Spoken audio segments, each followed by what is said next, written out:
This pavilion at the Craddock Wetland Nature Preserve was actually part of a master plan that has been evolving since 2004. Well, this is the Craddock Wetlands Nature Preserve. The importance of this particular one is that it's in town. From an educational standpoint of what things were like 200 years ago, and the importance of wetlands in filtering stormwater. All those type of things, plus just the aesthetic value, it plays a variety of roles in a community.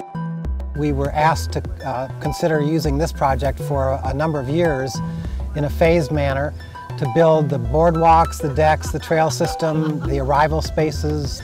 And so the main capstone piece of this whole plan was to have one large structure that would host a station where environmental education could take place. Stuff like you see now, we're just nailing in boards and stuff, so it's not like any actual much design or assignments or tests. And actually behind the back mast is 15 tons of gravel.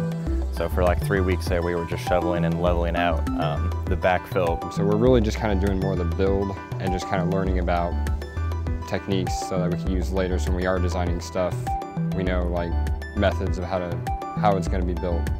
So that's the concept of a class doing a design build project. Is that it's really literally what they do. They design it and they build it. Not without a little bit of help from people that have a little more experience.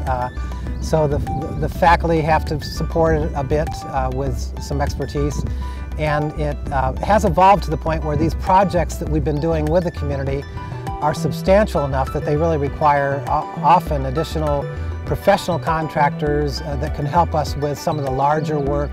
We get the finished product that's a beautiful product.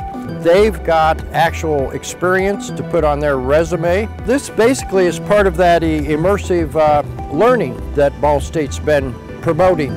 Landscape architects aren't always, that group that gets in there and actually does the work. A lot of time it's in an office, no different than an accountant. Building something like this is going to be great on a resume, that's for sure. It's really a professional maturation process that happens often after you leave your coursework and get your degree. We're trying to at least introduce some of that while they're still here in the program.